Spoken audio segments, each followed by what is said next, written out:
Hola, tutorandos de YouTube, ¿qué tal?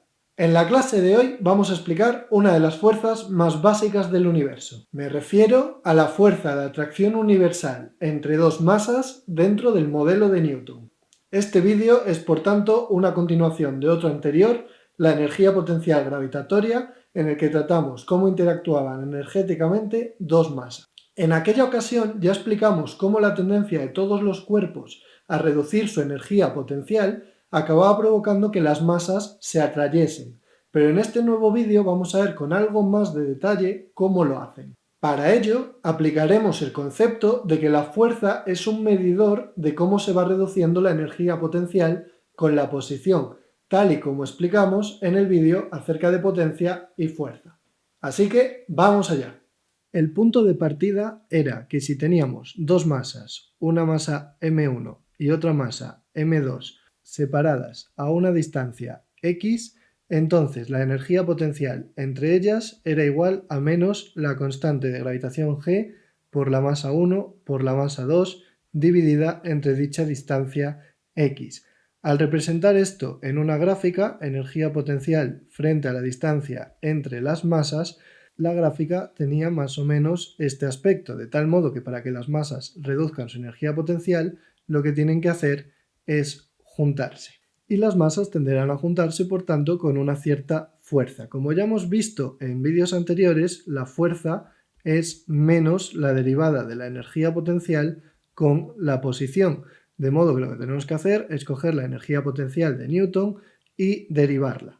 Para ello, es recomendable tener en cuenta que la energía potencial la podemos escribir como menos g m1 m2 por x elevado a menos 1, teniendo en cuenta que 1 partido por x es lo mismo que x elevado a menos 1, y derivar esto ya es mucho más fácil. Todo lo que está delante es constante y por tanto se queda tal cual está, menos g m1 por m2, y la derivada de x elevado a menos 1 será menos 1 por x elevado a menos 2, aplicando la regla de la potencia, que es que el exponente baja multiplicando y después le restamos 1. Menos 1 da menos 2 y llegamos a esta expresión de aquí arriba. Ahora aquí tenemos 3 menos y menos por menos es negativo, así que el resultado final va a tener un signo menos delante, vamos a tener un g por m1 por m2 y x elevado a menos 2 es lo mismo que x al cuadrado dividiendo. Así que la fuerza de atracción entre dos masas según la gravedad de Newton es menos gm1 por m2 entre x al cuadrado. Sobre esta fuerza cabe destacar que es la fuerza con la que las dos masas como conjunto tienden a juntarse, no la fuerza exclusivamente que hace una sobre la otra.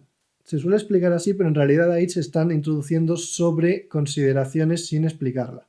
Por ejemplo, como vimos en el vídeo de la semana pasada, si la masa 1 ejerce una fuerza gravitatoria sobre la masa 2 ejercerá del mismo modo una fuerza gravitatoria sobre la masa 1. Y por la tercera ley de la dinámica, de acción-reacción, necesariamente tendrán que ser fuerzas opuestas. De modo que no es que realmente una masa tire solo de la otra, sino que las dos tiran de sí entre ellas, insisto. Esto nos lleva a que si queremos calcular la aceleración con la cual se juntan las masas, en realidad hay dos aceleraciones diferentes, porque la aceleración con la que se mueva la masa 1 hacia la masa 2 será igual a dividir la fuerza entre la masa 1 y la aceleración con la que se mueva la masa 2 hacia la masa 1 será dividir la fuerza entre la masa 2, con lo cual si una de las masas es mucho más grande que la otra, su aceleración es mucho menor. Es lo que pasaría, por ejemplo, entre nosotros y la Tierra. La Tierra tira de nosotros hacia abajo con una fuerza gravitatoria, pero nosotros tiramos también de la Tierra hacia arriba con la misma fuerza gravitatoria.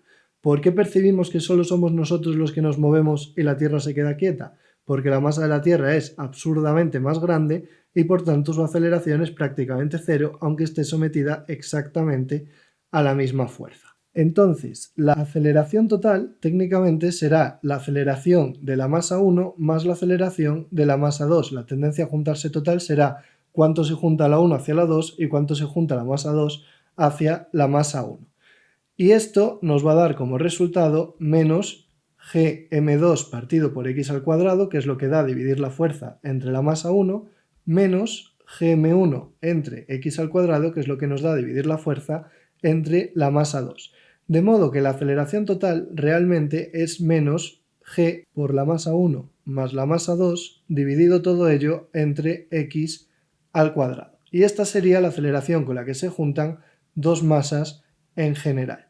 Ahora bien, si una de las masas fuese mucho más grande que la otra, por ejemplo, si la masa 1 fuese muchísimo más grande que la masa 2, al hacer esta suma de la masa 1 más la masa 2, el resultado será prácticamente la masa 1. Si nosotros sumamos nuestra masa a la masa de la Tierra, prácticamente el resultado va a ser la masa de la Tierra.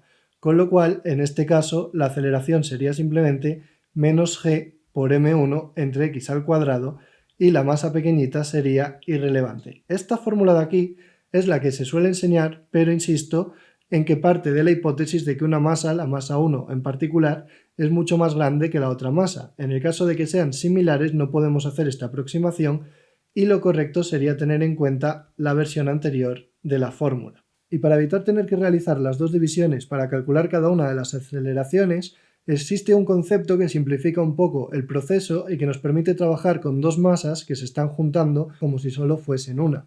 Ese concepto es lo que llamamos masa reducida, se escribe con la letra mu, y es el producto de las dos masas m1 por m2 dividido entre la suma de ellas, m1 más m2.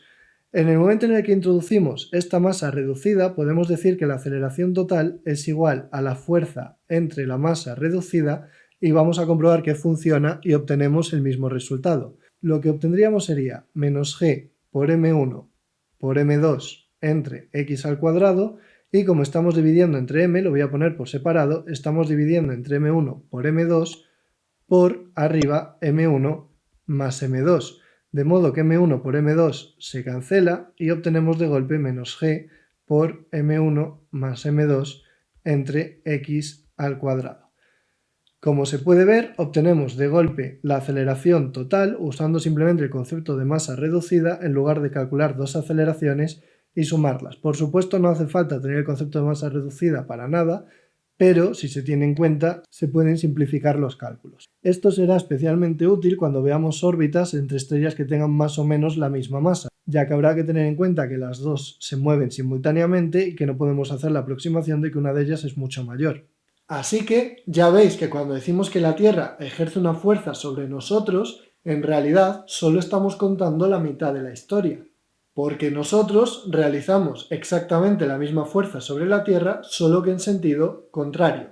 Y esta fuerza de atracción sabemos que es general para cualquier pareja de masas y que no solo aplica a planetas o estrellas gracias a experimentos como el de Henry Cavendish. A finales del siglo XVIII, este físico consiguió medir con mucha precisión la atracción entre bolas de plomo. Pero detallaremos su experimento más adelante en otro vídeo, ya que utilizó conceptos que todavía no he explicado. Y esto ha sido todo por hoy. Espero que os haya sido útil y la semana que viene hablaremos de la fuerza eléctrica entre cargas.